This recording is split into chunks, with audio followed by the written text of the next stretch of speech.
Can you share a bit about your journey and your child's journey with autism, and what were the early signs and how did you come to understand them? Lennon wasn't diagnosed until a bit later. It was just before your 12th birthday. He was primary 7, just about ready to go to secondary school. I think looking back, there was a lot of signs when he was younger. He used to struggle with transitions at the end of things. I can remember going to pick him up from nursery and coming out with all the other parents with their kids, and they would just get their shoes and their jackets and leave. And Lennon would always have to be the last person to leave. He used to spend quite a bit of time running up and down the corridor while everybody else was getting their shoes and their jackets on, and just found the whole thing about leaving quite difficult. Overwhelming at times. Yeah. What have been some of the most significant challenges, do you think, and probably the triumphs that both you and Lennon have experienced related to autism? I think Lennon's presentation of autism probably isn't the stereotypical boy presentation of autism.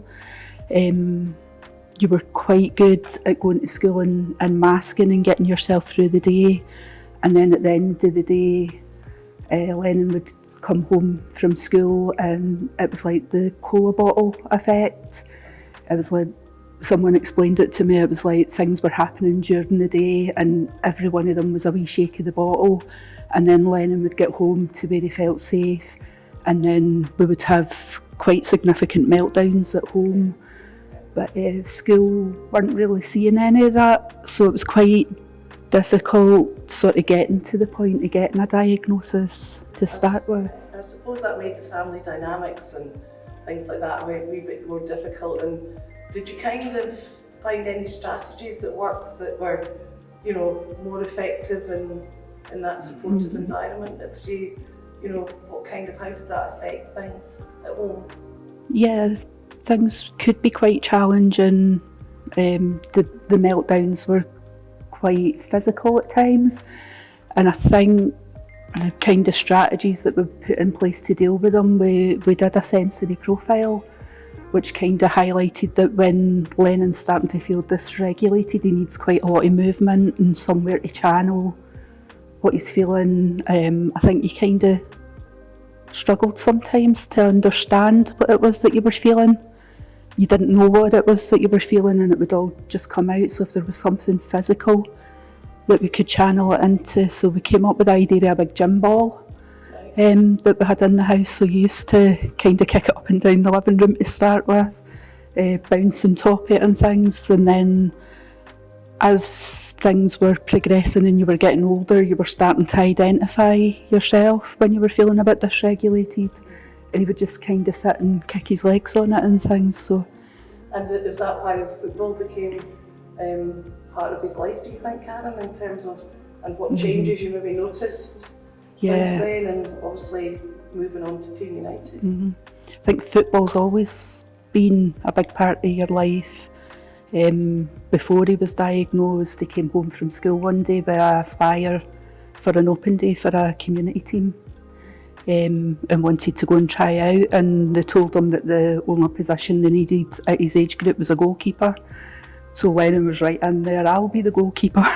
and it turned out you were quite good at it, because I think the physical freedom of throwing himself around and things, and I think the structure of the game as well. I think you quite like the rules and the structure, and it was like the minute he stepped onto the football field, it was like he was always supposed to be there. Yeah, and I think that's, in terms of the next question around the therapeutic, as a kind of a development tool, the specific aspects of the game that connect more is probably goalkeeping and things like that. And you've had, if I'm correct, in terms of there's been a bit of a journey in terms of being a goalkeeper, and that's been a consistent position that Lennon's been in, hasn't it? Yeah. What advice, would you give to other parents of children with autism who are looking for ways to engage and support their children in sports?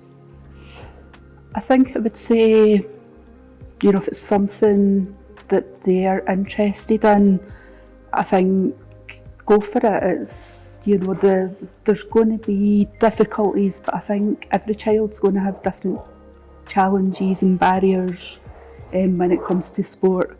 No, I think that's where Team United came into its own, because it gave you that safe environment where you felt respected, you felt understood. And it was kind of like, we always speak about it as he met his tribe. It's, you go there and I see a social side that I maybe don't see in other environments. So that there's like a social freedom there because he's respected and valued. I suppose in terms of what that's brought you in terms of Team United, some of these, these peer groups and everything have continued, isn't it? These guys have kind of offered up that as it's kind of going along. So, final question in terms of your hopes and aspirations, for Lennon in both football and other areas. What are they? What would they be? I just hope that Lennon's able to continue his journey. I know that he wants to play, he's happiest when he's playing football, but he's also enjoying the opportunities he's had with Team United to coach and to referee. And that's I'm just hoping that he'll be able to progress and carry on that journey. And ultimately, I just hope that he's going to be happy. And football seems to be something that brings him a lot of happiness and joy. So for people who don't have autism and don't understand it, and there's obviously several people like that, what is it like for you? How do things make you feel that are good and bad? But what would you tell somebody who doesn't have autism what it's like, so they can better understand it? Kind of describe it as someone that sees the world kind of differently, experiences it differently, someone that might struggle dealing with noisy social situations, stuff that can make them anxious or stuff like that. Okay. And how did you get interested in football? What are the things that you like about football? When I was younger, I really enjoyed just running about quite a lot, and the school came with flyers saying that there was a local community football club that were looking for players. So I decided I wanted to try it out and quite enjoyed it, and they said if you wanted to come and join the team you could, so that's how I started football. Okay.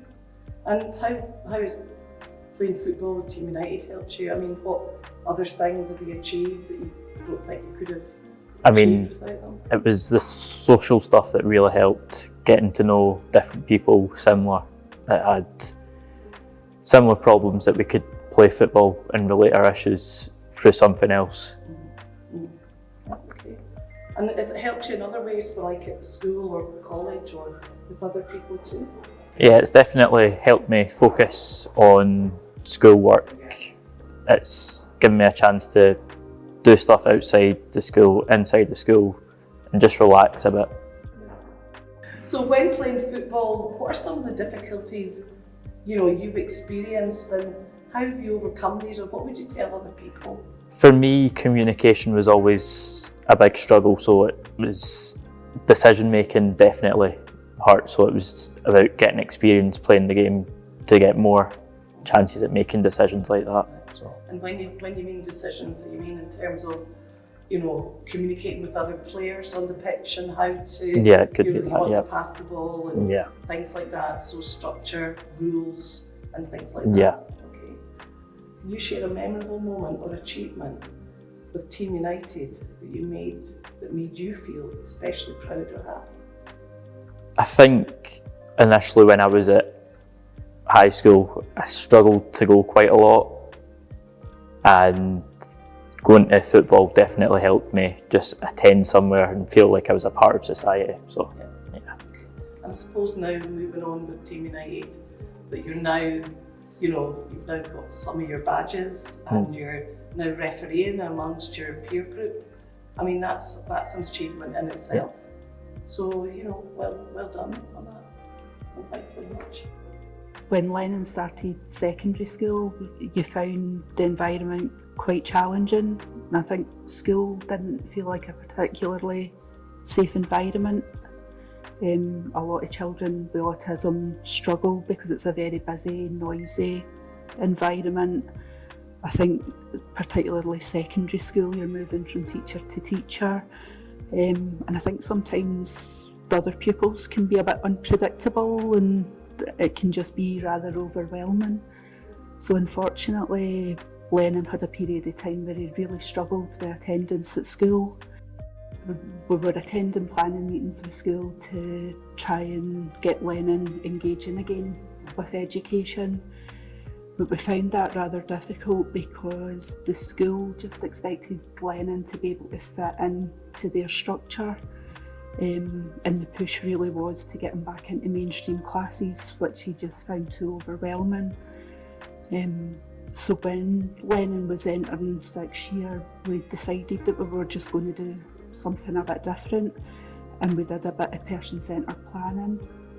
And at that point we identified football was really important to Lennon, and we had a look at what his strengths were round about that. And we looked at his networking opportunities as well, and that's when we realised the amount of support that Team United were able to offer Lennon. He did an extended work placement, which got him SQA qualifications, but it also led on to some volunteering opportunities. So when it came time to apply to college, we had a lot of evidence that we could put on Lennon's application, different achievements that he had made that were really through the support that Team United gave him. And I don't think he would have achieved half of the things that he did if it wasn't for the support that Team United were able to give him at that point. Team United, it was a support for myself as well to meet with other parents, some who were going through very similar journeys as we were, coming up against the same barriers, same challenges and things. So to be able to have that bit of time that Lennon was away doing his football and I was able to speak to other parents as well, and sometimes just knowing you're not the only person that's going through, because it can be quite lonely at times. I found some of the planning meetings, some of the professionals wouldn't tell you that there's other parents out there going through similar things. So you tend to come home and you think, why are we finding this so challenging? You compare yourself to other families round about and think, why are we finding this so difficult? And just knowing that we weren't the only people that were going through that at the time, it was a huge support for myself.